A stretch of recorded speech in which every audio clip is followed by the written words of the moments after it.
My dear students, doctor James Tyler Kent രചിച്ച lectures on homoeopathic materia medica എന്ന പുസ്തകത്തെ ആധാരമാക്കിയുള്ള ഈ പ്രോഗ്രാമിലേക്ക് നിങ്ങൾക്ക് ഏവർക്കും വീണ്ടും സ്വാഗതം. ഈ പരമ്പരയുടെ 366 എപ്പിസോഡിൽ കൽക്കേറിയ സിലിക്കേറ്റ എന്ന അധ്യായത്തിൻ്റെ 6ാം ഭാഗമാണ് നമ്മൾ പരിശോധിക്കുന്നത്. മുൻ എപ്പിസോഡുകൾ കണ്ട പോലെ വളരെ പ്രധാനപ്പെട്ട ചില പർട്ടിക്കുലർ സിംറ്റംസാണ് ഇവിടെ വരുന്നത്. ശ്വാസകോശവുമായിട്ട് ബന്ധപ്പെട്ട വളരെ ഗുരുതരമായ പല പ്രശ്നങ്ങൾ, ക്ഷയരോഗത്തിൻ്റെ അവസ്ഥകൾ, നേരത്തെ കണ്ട പോലെ ക്ഷയരോഗത്തിൻ്റെ ചുമയ്ക്ക് ഏറ്റവും ഫലപ്രദമായ ഔഷധങ്ങളൊന്നാണ് ഇതെന്ന് കെന്റ് പറയുന്നുണ്ട്. അതുപോലെ മറ്റു ചില ഭാഗങ്ങൾ, ശരീരത്തിൻ്റെ മറ്റു ചില ഭാഗങ്ങൾ, സന്ധികളിലും മറ്റുമൊക്കെ ഉണ്ടാകുന്ന ക്ഷയത്തിൻ്റെ അവസ്ഥ, വാതസംബന്ധമായ പ്രശ്നങ്ങൾ, അങ്ങനെ നടുവേദന, നട്ടലിൻ്റെ ഭാഗമായിട്ട് ബന്ധപ്പെട്ട് വരുന്ന പ്രശ്നങ്ങളൊക്കെ ഒരുപാട് ആളുകളെ ബുദ്ധിമുട്ടിക്കുന്ന ഈ നട്ടലിനുമായിട്ട് ബന്ധപ്പെട്ട വേദനകളും നടുവേദനയും മറ്റുമൊക്കെ ലക്ഷണങ്ങൾ യോജിക്കുകയാണെങ്കിൽ നമുക്ക് നമ്മളുടെ നിരവധി ഔഷധങ്ങൾ കൊണ്ട് അവയൊക്കെ സുഖപ്പെടുത്താൻ പറ്റും. കൽക്കേറിയ സിലിക്കേറ്റയിൽ എന്താണത് പറയുന്നതെന്ന് നമുക്ക് പരിശോധിക്കാം. It has restrained cancerous ulceration of mammae. സ്ഥലത്തിലെ ഗ്രന്ഥികളിലുണ്ടാകുന്ന അർബുദത്തിൻ്റെ വളർച്ചയെ, അർബുദത്തിൻ്റെ വ്രണങ്ങളെ അതിനർത്ഥം അതിൽ വളരെ മുന്നോട്ട് ചെന്ന് വളരെ അഡ്വാൻസ്ഡ് ആയിട്ടുള്ള അവസ്ഥ, ആ അവസ്ഥയൊക്കെ ഇതിനെ നിയന്ത്രിക്കാൻ, സുഖപ്പെടുത്താൻ എന്നല്ല, ഒരു പാലിയേറ്റീവ് ആക്ഷൻ, റെസ്ട്രിക്റ്റ് ചെയ്യാൻ ഈ ഔഷധത്തിന് സാധിച്ചിട്ടുണ്ട്. It has cured desperate case of catarrh of the bronchial tubes, constriction of the chest, eruption of the chest and excoriation of the nipples. ശ്വാസകോശത്തിനകത്ത് ശ്വാസം കടന്നു പോകുന്ന ബ്രോങ്കിയൽ കുഴലുകളിലെ കഫക്കെട്ട് കൊണ്ടുണ്ടാകുന്ന വളരെ ഗുരുതരമായ പ്രശ്നങ്ങൾ, യാതൊരു പ്രത്യാശയും തരാത്ത അവസ്ഥകൾ, ഡെസ്പറേറ്റ് കണ്ടീഷൻ നമ്മൾ ഒരു 2 വാക്കുകൾ പറയുമ്പോൾ അതിൻ്റെ പിന്നിലുള്ള അവസ്ഥ വളരെ ശോചനീയമായിരിക്കും. ആ ഡെസ്പറേറ്റ് കണ്ടീഷനുള്ള ആളുകളുടെ അവസ്ഥ ഒന്ന് ആലോചിച്ച് നോക്കുക. എത്രത്തോളം ബുദ്ധിമുട്ടിയായിരിക്കും ഓരോ ദിവസവും തള്ളി നീക്കുന്നത്. ഇതൊക്കെ ഇതിലൂടെ നമുക്ക് സുഖപ്പെടുത്താൻ പറ്റും. ചെസ്റ്റിൽ കുരുക്കൾ, പരുക്കൾ, നിപ്പിൾസിൽ തൊലി പോയ പോലൊരു അവസ്ഥ, ഹെമറേജ് ഓഫ് ദ ലങ്സ്, ശ്വാസകോശത്തിൻ്റെ അകത്ത് രക്തവാർച്ച വന്നിട്ട് ചുമച്ചും തൊപ്പിയും ഒക്കെ ചോര പോകുന്ന ആ ഗുരുതരമായ ക്ഷയരോഗത്തിൻ്റെ അവസാന അവസ്ഥകളൊക്കെ, chronic inflammation of bronchial tubes and lungs. ഈ ബ്രോങ്കിയൽ ട്യൂബ്സിൽ, ശ്വാസകോശത്തിൽ വളരെ സ്ഥായിയായിട്ടുള്ള വീക്കം, oppression of the chest, the milk is suppressed or absent.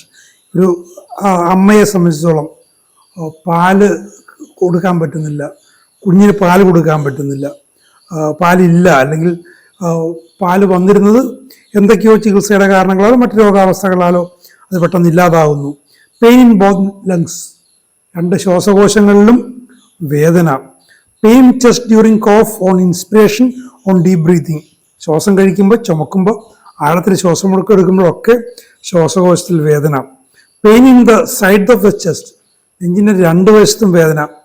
പണ്ടൊക്കെ ക്ഷയരോഗികൾ, പ്രായമായ ചില ആളുകൾ ശ്വാസകോശ പ്രശ്നങ്ങൾ പറയാറുണ്ട്, ഞാൻ കേട്ടിട്ടുള്ളതാണ്. എൻ്റെ വീട്ടിലെ ആളുകളൊക്കെ തന്നെ 2 വശവും കൊളുത്തിപ്പിടിക്കുന്ന വേദന എന്ന് പറയും.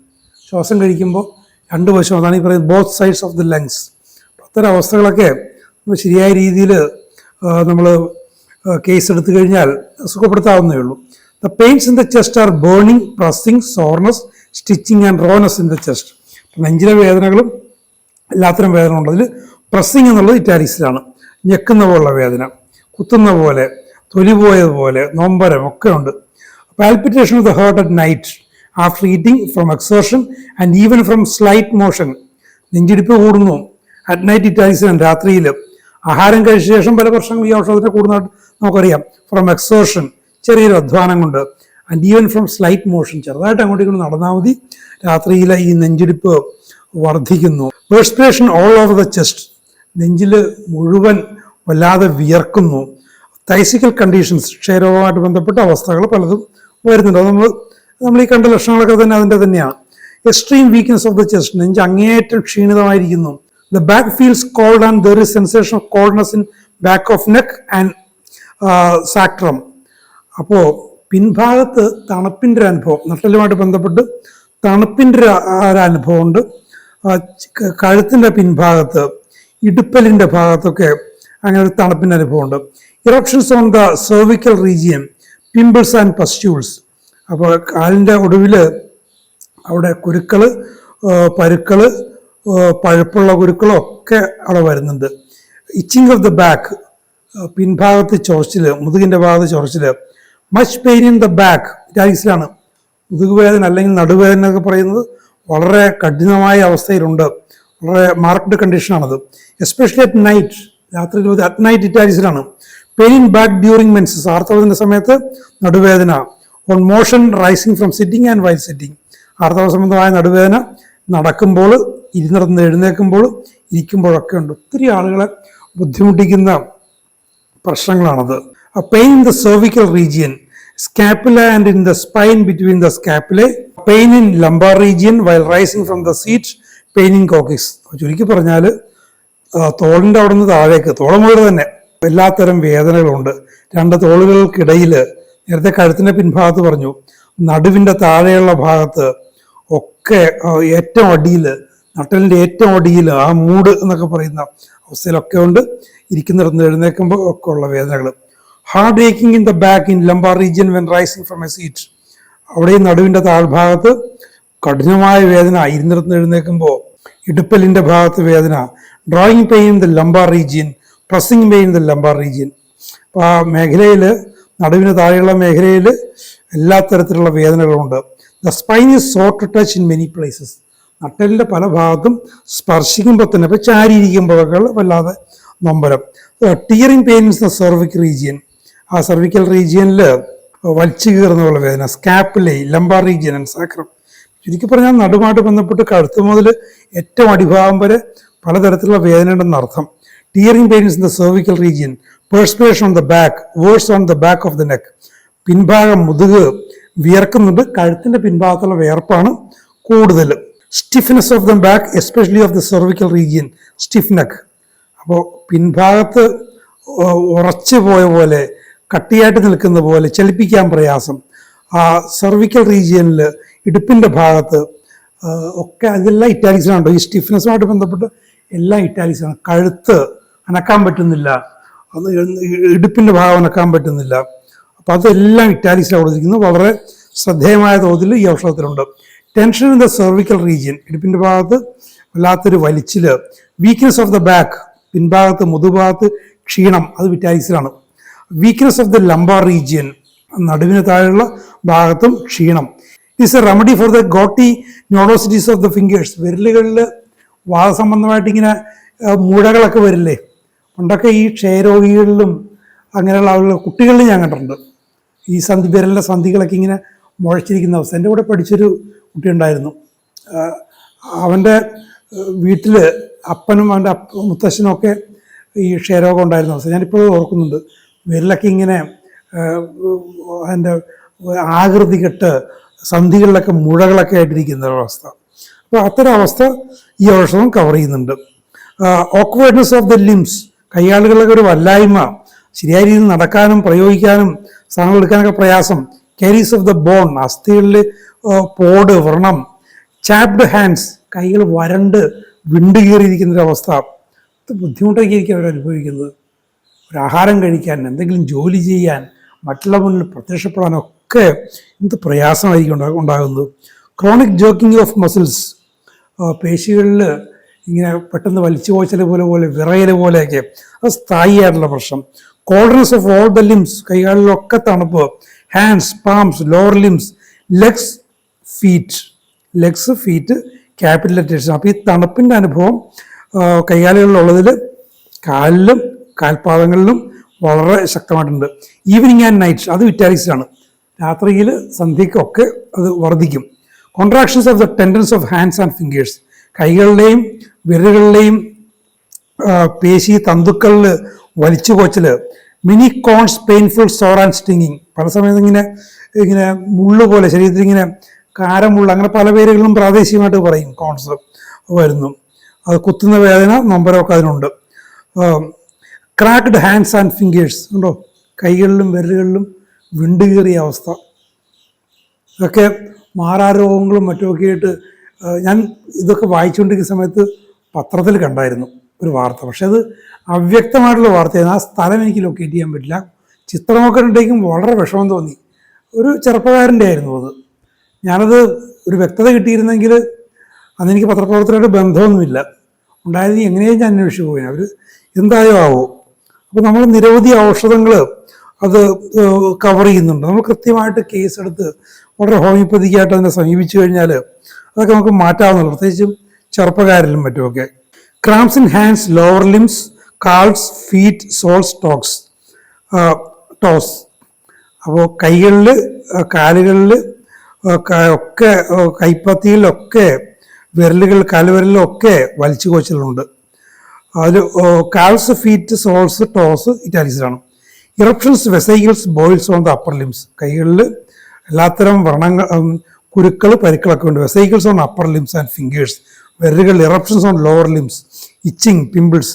ശരിക്കും പറഞ്ഞാൽ കൈകാലുകളിലും കൈപ്പത്തിയിൽ, കാൽപാദത്തിൽ, വിരലുകളിലൊക്കെ പലതരം പ്രശ്നങ്ങൾ, കുരുക്കൾ, പരുക്കൾ, വിണ്ടുകീറൽ, വലിച്ചു കോച്ചൽ, വേദന, തണുപ്പ്, അങ്ങനെ ഇല്ലാത്ത പ്രശ്നങ്ങളില്ല. എത്രത്തോളം അതുകൊണ്ടാണ് ഇതിൻ്റെ പർട്ടിക്കുലർ സിംറ്റംസ് പോലും ഈ ഔഷധത്തിൻ്റെ പ്രാധാന്യം വരുന്നത്. കാരണം നമ്മൾ ആലോചിച്ച് നോക്കിയ കൽക്കേറിയയും സൈലീഷ്യയും തമ്മിലുള്ള ഒരു സംയോജനമാണ്. രണ്ടും വളരെ ശക്തമായ ലക്ഷണ സമൃദ്ധിയുള്ള, ആഴത്തിൽ പ്രവർത്തിക്കുന്ന, ജീവശക്തിയിലേക്ക് ഇറങ്ങിച്ചെന്ന് അതിലെ ക്രമരാഹിത്യങ്ങളെ നേരെയാക്കുന്ന, പരിഹരിക്കുന്ന ഔഷധങ്ങളാണ്. അപ്പോൾ അതിൻ്റെ ഒരു സംയുക്തം ഇത്രയൊക്കെ പ്രവർത്തിച്ചില്ലെങ്കിലേ അത്ഭുതമുള്ളൂ. Heaviness of all the limbs, especially of legs and feet. കൈകാലുകളൊക്കെ ഭാരം കാലിലും കാൽപാദത്തിലും കൂടുതൽ. It has been great service in hip joint disease. ഇടുപ്പിൻ്റെ അവിടുത്തെ ക്ഷയം വരുത്തുന്ന അവസ്ഥ, പഴയ ഹിപ്പ് ജോയിന്റ് ഡിസീസ്, പഴയ ഒരു യൂസേജ്, അവിടുത്തെ ക്ഷയം തന്നെയാണ് കെന്റിൻ്റെയൊക്കെ ലിറ്ററേച്ചറിൽ നമ്മൾ മനസ്സിലാക്കേണ്ടത്. Inflammation of all the joints, എല്ലാ സന്ധികളിലും വീക്കമുണ്ട്. Intense itching of all the limbs, thighs and legs. എല്ലാ കൈകാലിലും ഒക്കെ അതിരൂക്ഷമായ ചൊറിച്ചിൽ, തുടയിൽ, കാലിലൊക്കെ ചൊറിച്ചിൽ. ഇത്രയും ആളുകൾ കൊണ്ട് ബുദ്ധിമുട്ട്. ഞാൻ ഒരു ഘട്ടത്തിൽ, ഞാൻ ട്രയോയിലേക്ക് വരുന്നതിനെ കുറിച്ച് പറഞ്ഞിട്ടുണ്ട്. എൻ്റെ ഈ ഇടുപ്പിൻ്റെ ഭാഗത്ത് കടുത്ത ചൊറിച്ചിലുണ്ടായിരുന്നു, കടുത്ത ചൊറിച്ചിൽ. അതിൻ്റെ ഒരു മൊഡാലിറ്റി വാസ്തവത്തിൽ റിപ്പോർട്ടിലൊന്നും കണ്ടില്ല. വാസ്തവത്തിൽ ഗോതമ്പിൻ്റെ ഉൽപ്പന്നങ്ങളോ കഴിക്കുമ്പോൾ അത് കൂടുമായിരുന്നു. ബ്രെഡ്, സാധാരണ പാക്ക് ചെയ്ത ബേക്കറി ബ്രെഡ്, ചപ്പാത്തി, ദോശ, ഇങ്ങനെയുള്ള സാധനങ്ങൾ, ഗോതമ്പ് കഞ്ഞി, ഇത് കഴിച്ചത് വർദ്ധിക്കുമായിരുന്നു. അത് കെൻറ്റിൻ്റെ റിപ്പോർട്ടറിയാണ് ബാബുചേട്ടനും ഞാനൊക്കെ ഉപയോഗിച്ചിരുന്നത്. അതിലൊന്നും കണ്ടില്ല ആ ഒരു മൊഡാലിറ്റി. പക്ഷേ ട്രയലിലൂടെ ആ ഒരു പ്രശ്നം മാറിപ്പോയി. എൻ്റെ കരിയറിലൊക്കെ വലിയ പ്രശ്നമായിരുന്നു. ജേർണലിസ്റ്റ് ആയിരിക്കുന്ന സമയത്ത് വലിയ ആളുകളെയൊക്കെ ഇൻ്റർവ്യൂ ചെയ്യാൻ പോയിരിക്കാൻ നേരത്ത് ഈ ഭയങ്കരമായ ചൊറിച്ചിൽ വരും. കഷ്ടകാലത്തിന് ചിലപ്പോൾ വല്ല ചപ്പാത്തിയോ പത്രസമ്മേളനങ്ങളൊക്കെ പോകുന്ന സമയത്ത് ഡിന്നറിനും മറ്റുമൊക്കെ എന്തെങ്കിലും ഗോതമ്പ് ഉൽപ്പന്നങ്ങൾ, ഈ ചപ്പാത്തി, നാൻ എന്നൊക്കെ പറഞ്ഞുകൊണ്ട് ഇതൊക്കെ കഴിച്ചു കഴിഞ്ഞാൽ 2 ദിവസത്തേക്ക് വളരെ രൂക്ഷമായിരുന്നു. അപ്പം അത്തരം പ്രശ്നങ്ങളൊക്കെ ഒരുപാട് പേരെ ബുദ്ധിമുട്ടിക്കുന്നതാണ്. ഇതിനൊക്കെ ഓയിൻമെൻറ്റ് കഴിക്കും, ഇഞ്ചക്ഷൻ എടുക്കും, അങ്ങനെ ഒരുപാട് കാര്യങ്ങൾ ചെയ്ത് അവസാനം സ്ഥായിയായ മറ്റ് പ്രശ്നങ്ങളിലേക്ക് പോകും. പിന്നെ സംബന്ധിച്ചിടത്തോളം ആ ട്രയോടെ 2 റൗണ്ടോ 3 റൗണ്ട് കഴിഞ്ഞുകൂടി എല്ലാം ക്ലിയർ ആയിപ്പോയി. പിന്നീട് ആ പ്രശ്നങ്ങൾ ഒരിക്കലും എനിക്ക് വന്നിട്ടില്ല. ഇപ്പോൾ ട്രയോയിലെ കൽക്കേറിയ ഇവിടെയും വരുന്നുണ്ട് എന്നുള്ള ആ ഓർമ്മയിലാണ് ഞാനത് പറഞ്ഞത്. നഖങ്ങളുമായിട്ട് ബന്ധപ്പെട്ട് the nails have ceased to grow for 2 years. 2 വർഷമായിട്ട് നഖം വളരുന്നില്ല, നഖം മുരടിച്ചു പോയി. The nails are hard and brittle. ഈ നഖങ്ങൾ കട്ടിയായി ഇങ്ങനെ പൊട്ടിപ്പോകുന്നൊരവസ്ഥ. ചിലർക്ക് ചില പരുക്ക് പറ്റിയ ശേഷം, ചില പരുക്കുകൾ ഉണ്ടായ ശേഷം, എൻ്റെ ഒരു ബന്ധുവിനുണ്ടായിരുന്നു. എനിക്ക് ചെറുപ്പം മുതൽ കണ്ടുള്ള ഒരു പരിക്ക് പറ്റിയതാണ്. പക്ഷേ പിന്നീട് ആ നഖം വളർന്നില്ല. ഞാൻ ഈ ഹോമിയോപ്പതിയൊക്കെ വായിച്ച ശേഷം അവരുടെ കേസെടുത്തു. ശരിക്കും പറഞ്ഞാൽ ആ ഒരു പരിക്കിൻ്റെ ക്രോണിക് കണ്ടീഷനിൽ കൽക്കേറിയ വരുന്നുണ്ട്. ആ കൽക്കേറിയ കൊടുത്തുകൂടി ആ പ്രശ്നം മാറിപ്പോയി. കൽക്കേറിയുമായിട്ട് അവർക്ക് യോജിപ്പും ഉണ്ടായിരുന്നുണ്ട്, വെറുതെ കൊടുത്തതല്ല, യോജിപ്പും ഉണ്ടായിരുന്നു. Numbness of all the limbs, എല്ലാ കൈകാലിലും ഒക്കെ മരവിപ്പ്. Upper limbs numb when lying on them. കിടക്കാൻ സമയത്ത്, ഇപ്പോൾ ചരിഞ്ഞ് കിടക്കാൻ നേരത്ത് കൈ മരവിച്ചു പോകുന്നു. സാധാരണ ഇതിൽ കൂടുതൽ സമയം കിടക്കുമ്പോൾ സംഭവിക്കും, എങ്കിലും വളരെ പെട്ടെന്ന് കൂടുതലായിട്ട് അങ്ങനെ ഉണ്ടാകാം. Numbness of hands and fingers. ഇത് ഹാൻഡ്സും ഫിംഗേഴ്സും ഇറ്റാലിക്സ് ആണ്. വിരലുകളിൽ, കൈകളിൽ ഒക്കെ മരവിപ്പ്. നമ്പേഴ്സ് ഓഫ് ലോവർ ലിംസ്, കാലുകളിൽ മരവിപ്പ്. Legs and feet when sitting. ഇരിക്കുമ്പോൾ പോലും കൈകളിലും കാൽപാദങ്ങളിലും മരവിപ്പ് വരുന്നു. Rheumatic and gouty pains in limbs. അപ്പോൾ വാദത്തിൻ്റെ ഒരു അവസ്ഥയാണ് വരുന്നത്. ഫ്രം കോൾഡ്, തണുപ്പാണ് ഇവിടെ പ്രശ്നം ഈ ഔഷധത്തിൽ. Motion and taking hold of anything, ചലിക്കുന്നതുകൊണ്ടുണ്ട്, എന്തെങ്കിലും പിടിക്കുമ്പോഴൊക്കെ കയ്യിൽ ഈ വേദനയും മറ്റുമൊക്കെ വരും. Pain in shoulders, upper arm, elbow, forearm, fingers and finger joints, എല്ലായിടത്തും വേദന വരുന്നുണ്ട്. കൈകളിലും കാലുകളിലും ഭുജങ്ങളുടെ ഇടയിൽ വേദനയും പ്രശ്നങ്ങളും ഇല്ലാത്ത സ്ഥലം ഏതാണ്? അപ്പോൾ നമ്മൾ ഇതിൻ്റെ ജനറാലിറ്റി യോജിക്കുകയാണെങ്കിൽ ഒരുവിധപ്പെട്ട പ്രശ്നങ്ങളൊക്കെ സുഖപ്പെടുത്തുമെന്ന് അർത്ഥം. Pain the lower limbs, pain the sciatic nerve, ഈ സിയാറ്റിക് നെർവിലെ വേദന അതും എനിക്കുണ്ടായിരുന്നതാണ്. കാലിലെ പെരുവിരൽ വരെ നടുമുതലുണ്ടാകും ആ വേദന. അതൊക്കെ ട്രൈയോടെ സമയത്ത് മാറിപ്പോയതാണത്. Violent pains in the hip ജോയിൻറ്റിൽ വളരെ രൂക്ഷമായ വേദന. ഈ വയലന്റ് പെയിൻ എന്നൊക്കെ പറയുമ്പോൾ അവരുടെ ജീവിതത്തെ, അവരുടെ ദൈനംദിന ജീവിതത്തെ, അവരുടെ പ്രവർത്തികളെ, അവരുടെ തൊഴിലിനൊക്കെ എത്രത്തോളം അത് ബാധിക്കുമെന്ന് നമ്മൾ ആലോചിച്ച് നോക്കണം. അവരൊക്കെ സഹായിക്കാൻ പര്യാപ്തമായ എത്രയോ ഔഷധങ്ങളാണ് നമുക്കുള്ളത്. Pain the hip joint as if an abscess were forming, ഒരു പഴുപ്പ് ആ ഹിപ്പ് ജോയിന്റിൽ രൂപപ്പെട്ടു വരികയാണെന്നതുപോലുള്ള വേദന, ഒരു പഴുപ്പ് വരുന്ന പോലുള്ളൊരു കുത്തുന്ന വേദന, അങ്ങനെയുള്ള വേദനകളൊക്കെ ഉണ്ടാകും. പെയിൻ ഇൻ തൈ, നീ, കാഫ്, ഫുട്ട് ആൻഡ് ടോസ്, പ്രത്യേകിച്ച് പറയാനില്ല, എല്ലായിടത്തും വേദനയുണ്ട്. ഏക്കിങ് in all the limbs, stiffness in cold damp weather, എല്ലായിടത്തും വേദനയുണ്ട്. തണുത്ത ഈർപ്പമുള്ള കാലാവസ്ഥയിൽ ഇങ്ങനെ ഉറച്ച് ചലിപ്പിക്കാൻ പ്രയാസമുള്ള അവസ്ഥ വരുന്നു. ഏക്കിങ് ഇൻ ദ ഷോൾഡർ, ബോൾസ്ലം മോഷൻ, ഭുജങ്ങളിൽ വേദന ചലിപ്പിക്കുമ്പോൾ കൂടുതൽ. അപ്പോൾ കെൻഡ് ഇതൊക്കെ ഈ പർട്ടിക്കുലർ സിംറ്റംസ് ഇത്രയ്ക്ക് വിസ്തരിച്ച് പറയണമെങ്കിൽ അതിൻ്റെ പ്രൊമിനൻസ് നിങ്ങൾ ആലോചിച്ച് നോക്കണം. ആ പ്രൊമിനൻസ് ഉള്ളതുകൊണ്ടാണ് അദ്ദേഹം അങ്ങനെ പറയുന്നത്. അപ്പം അതിൻ്റെ മൊഡാലിറ്റീസ് നോക്കുക. തണുപ്പ്, ചെറിയ ചലനം, ഈർപ്പം, അങ്ങനെയുള്ള പ്രശ്നങ്ങളാണ്. ചെറിയ exertion, burning feet and soles, കാലുകളിലും കാൽപാദങ്ങളിലും ഒക്കെ, കൈവെള്ളയിലും കാലുകളിലൊക്കെ പൊള്ളല്. Drawing pain upper arm, forearm, wrist and hands, drawing pain the knees and legs, എല്ലായിടത്തും ഉണ്ട്. Sore, bruise pain upper limbs and thighs, sensation as if sprained in the wrist and ankle, stitching pain in the joints, stitching pain in the shoulders, upper arm, elbow, wrist and fingers, stitching pains in hips, knees, calf, ankle, foot, sole, heel, toes, especially the great toe, കാലിലെ തള്ളവിരലിൽ prominent ആണ്, ഇറ്റാലിക്സിലാണ് കൊടുത്തിരിക്കുന്നത്. Tearing pain in shoulder, upper arm, elbow, forearm, wrist, hand, fingers and finger joints, tearing pain in the thighs, knee, legs, calf, foot, soles, toes, especially the great toe. കഴുത്ത് മുതൽ താഴേക്ക് പെരുവിരൽ വരെ എല്ലായിടത്തും പലതരം വേദനകൾ, എല്ലാ സ്വഭാവത്തിലുള്ള വേദനകൾ. അപ്പോൾ നമ്മൾ ശ്രദ്ധിക്കേണ്ടതെന്ന് വെച്ചാൽ അതിൻ്റെ കൃത്യമായിട്ടുള്ള മൊഡാലിറ്റീസ്, ആ പേഷ്യൻ്റെ ജനറൽ കണ്ടീഷൻ, ഇത്തരം കാര്യങ്ങൾ യോജിച്ചു കഴിഞ്ഞാൽ ഇത്രയും ബുദ്ധിമുട്ട് അനുഭവിക്കുന്ന, നരകയാതന അനുഭവിക്കുന്ന ആളുകളെയൊക്കെ നമുക്ക് സുഖപ്പെടുത്താൻ പറ്റും. ശരിയായ രീതിയിൽ അത് മനസ്സിലാക്കുക. നമുക്ക് അടുത്ത എപ്പിസോഡ് കൂടി ഈ ഒരു വളരെ സുപ്രധാനമായ ഒരു ഔഷധത്തെക്കുറിച്ചുള്ള ലെക്ചർ അവസാനിക്കും.